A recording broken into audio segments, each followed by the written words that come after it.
Good morning students. आज हम पाठ आत्मविश्वास और प्रेरणा के आधार स्रोत डॉक्टर एपीजे अब्दुल कलाम का दूसरा पार्ट करेंगे। फर्स्ट पार्ट में हमने देखा कि उन्होंने क्या क्या एजुकेशन ली थी और कैसे उनकी जॉब लगी, क्या उन्होंने काम किए। और एक चीज़ हमें और पता लगी थी कि भारत में 2 रॉकेट स्टेशन बने, पहला थुम्बा, दूसरा श्री हरिकोटा, जहाँ से हम रॉकेट लॉन्च करते थे। अब उस समय की, क्योंकि देश को आज़ाद हुए 15-20 साल हुए थे, हमारी सबसे बड़ी प्रॉब्लम क्या थी कि हम लोग यहाँ पर कुछ भी नहीं बनाते थे। पूरी तरह हम डिपेंड करते थे बाहर के देशों पे, विदेशी सहायता पर। तो वैज्ञानिक पुर्जे और रक्षा सामग्री बनाने के लिए जब हम उन पर निर्भर थे, सोचा गया कि क्यों ना हम ये काम खुद करें। इस कमी को पूरा करने के लिए एक प्रोग्राम स्टार्ट किया गया, integrated guided missile development programme, IGMDP। इस प्रोग्राम का पूरा जिम्मेदारी, पूरा दायित्व अब्दुल कलाम को सौंपा गया, जिन्होंने जब मिसाइल का अध्ययन किया तो उन्हें 4 चीज़ें पता लगी कि 4 तरह की मिसाइल हमारे देश को चाहिए। पहली, जो ज़मीन से जाए और ज़मीन पर ही वार करे। किस पे वार करेगी, किस पे अटैक करेगी? दुश्मनों के टैंकों पर, जहाज़ों पर, और जहाँ भी उनका जो भी मटेरियल वो अपने आर्मी का रखते हैं उसको ख़त्म करने के लिए। दूसरा, किस तरह की मिसाइल चाहिए थी? ज़मीन से आकाश में, ज़मीन से आसमान पर जाके अटैक करे। तो वहाँ पर किस पे करना था? दूसरे देश की जो मिसाइल्स होती थी या दूसरे देश के जो हवाई जहाज़ वगैरह हमला करते थे, उनको ख़त्म करने के लिए। तीसरा था, अगर हम आसमान से ही छोड़ें और आसमान पर ही वार करें, अपने ही प्लेन से दूसरे प्लेन पर अटैक करें, इस तरह के भी चाहिए थे हमें। आकाश में घूमने वाले दुश्मनों के जो जहाज घूमते हैं उन पर अटैक कर सके, हमारे तक पहुंचने से पहले उसको ख़त्म किया जा सके। और चौथा, जिन्हें लड़ाकू विमानों से, हमारे जो लड़ाकू विमान है उसमें मिसाइल लगा दी जाए और दुश्मनों के ठिकानों पर जाकर वो अटैक कर सके। आई थिंक जो अभी लास्ट हमारा ऑपरेशन सिंदूर हुआ है, इसका यूज़ बहुत ज़्यादा हुआ है। हमारे ही प्लेन जो थे वो गए थे और उन्होंने दुश्मनों के ठिकानों पर अटैक किया था। तो ये जो आपका बेस बना, ये कोई आज नहीं बन पाया। ये कब की बात है? जब इस प्रोग्राम को अब्दुल कलाम जी को सौंपा गया था कि आप इस तरह की मिसाइल्स बनाएंगे, तब वो बनाना शुरू हुई। तो आज हम ये जो हमारे ऑपरेशंस होते हैं इसके विनर तभी हो पाते हैं क्योंकि इसका बेस बहुत पहले बन चुका है। अब मिसाइल क्या होती है?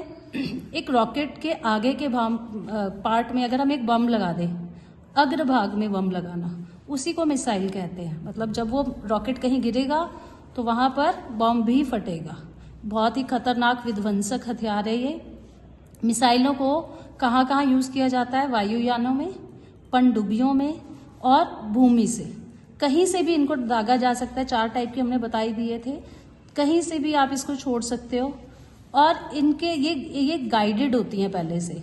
मतलब आपको पहले से ही डिसाइड होता है कि कौन सी मिसाइल ज़मीन से ज़मीन पे जाएगी, कौन सी कितने किलोमीटर दूर तक जाएगी, ये पहले से डिसाइड होता है। इस तरह के यंत्र इसमें लगाए जाते हैं, इसीलिए इन्हें नियंत्रित मिसाइल, गाइडेड मिसाइल बोला जाता है। ये पहले से डिसाइड कर लेती हैं कि इनको किस जगह पर जाना है, इनका लक्ष्य निर्धारित होता है। तो भारत में ऐसी मिसाइल्स हैं पृथ्वी, आकाश, नाग, अग्नि। इनका काम शुरू हो चुका है और अब तो सक्सेसफुल भी हो चुका है। 16 सितंबर 1985 को श्री हरिकोटा से, जो हमारा दूसरा रॉकेट लॉन्चर पैड बना था श्री हरिकोटा, वहाँ से त्रिशूल मिसाइल का सबसे पहले जो है हमने टेस्ट किया। फिर 25 फरवरी 1988 को पृथ्वी का, 22 मई 1989 को अग्नि का। ये सारी मिसाइल का हमने टेस्ट किया और सब हमारी कामयाब रही, सफल रही। अब्दुल कलाम ने भारतीय नौसेना के लिए पृथ्वी मिसाइल सुपरसोनिक सिस्टम विकसित किया, जो युद्धपोतों को नष्ट कर सकता है, यानी कि जो पानी में जहाज चलते हैं उनको नष्ट करने के लिए। वायुसेना के लिए उन्होंने मिसाइल बनाई, रडार बनाए। रडार का काम क्या होता है? अगर कहीं से कोई मिसाइल आ रही है तो पहले ही पता चल जाएगा कि सामने से कोई हम पे अटैक कर रहा है। तो उन्होंने वायुसेना में रडार भी लगाए और उसको बहुत शक्तिशाली बना दिया और ज़्यादा प्रभावशाली बना दिया। इसके अलावा उन्होंने क्या किया? ऐसे जहाज बनाए जिस पे पायलट की ज़रूरत ही नहीं है, जो स्वयं दुश्मनों के ठिकानों का पता लगाए और उनको निशाना लगा दे। अच्छा, उनकी बुक्स भी थी। उन्होंने 2020 तक की योजना बना ली थी। जिस बुक जो थी उनकी थी India 2020 a vision for the new millennium, और उसमें उन्होंने बहुत कुछ इंडिया के आगे आगे क्या करना है उसके बारे में लिखा हुआ था। इसके अलावा उन्होंने ignited minds, wings of fire, India my dream आदि पुस्तकें भी लिखी। वो देश के प्रत्येक युवा को, प्रत्येक नागरिक को कर्मठ और जागरूक बनाना चाहते थे। वो चाहते थे कि विद्यार्थियों का एक निश्चित लक्ष्य होना चाहिए, एम होना चाहिए। आजकल हम इंटरनेट का यूज़ करते हैं किसके लिए? बहुत सारी चीज़ों के लिए, बट उसका यूज़ करना चाहिए नॉलेज लेने के लिए। विद्यार्थियों, अध्यापकों, इंटरनेट से, पुस्तकों से, कहीं से भी अगर आपको नॉलेज मिलती है उसको लेना चाहिए। ये अब्दुल कलाम का मानना था। उनका मानना था कि बच्चों में साइंस के लिए इंटरेस्ट पैदा होना चाहिए, तभी हमारे देश जो आगे बढ़ेगा। और साइंस में भी बच्चों को इस तरह से नहीं कि सिर्फ रटना है, उनको प्रयोग करके देखने चाहिए, परीक्षण करने चाहिए, इस तरह की एजुकेशन मिलनी चाहिए। तो India 2020 a vision for the millennium book में उन्होंने ऐसे प्रगतिशील भारत की कल्पना की है जहां गांव और शहरों में कोई अंतर ना रह जाए, वहां पर भी फैसिलिटी मिले हेल्थ की। देखिए, आज कोई बीमार होता है ना तो छोटा मोटा ट्रीटमेंट हो जाता है गांव में, लेकिन अच्छे ट्रीटमेंट के लिए हमें शहरों की तरफ ही जाना पड़ता है।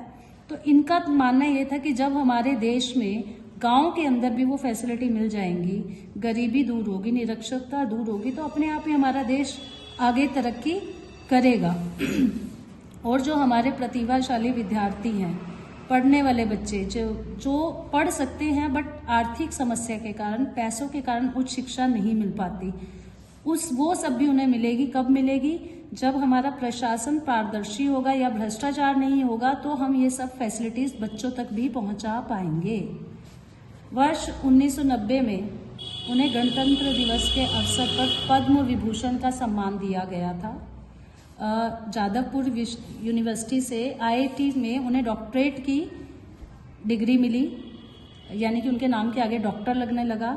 1999 में उन्हें भारत की जो केंद्र सरकार थी, उन्होंने अपना प्रमुख वैज्ञानिक सलाहकार बनाया, और इतने सारे काम करने के बाद उन्हें मिला भारत रत्न पुरस्कार।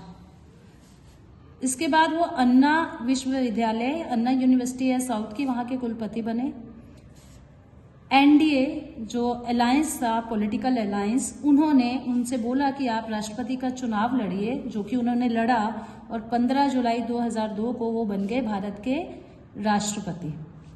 27 जुलाई 2015 को वो IIM शिलोंग में थे, जहां वह बच्चों को भाषण दे रहे थे, उन्हें आगे के लिए जो भी वो अपना ज्ञान दे सकते थे वो दे रहे थे। वहीं अचानक उन्हें हार्ट अटैक आया और उन्होंने सदा के लिए आंखें बंद कर ली। इस क्षति से हमें बहुत दुख हुआ, नेचुरल है, जो वैसे वो इंसान है तो आज पाए ही नहीं जाते हैं। तो देशवासियों ने, विदेशी राजनेताओं ने, छात्र के समुदायों ने, सबने उन्हें श्रद्धांजलि दी, और रामेश्वरम जहां उनका जन्म हुआ था वहां पर उनका अंतिम संस्कार कर दिया गया।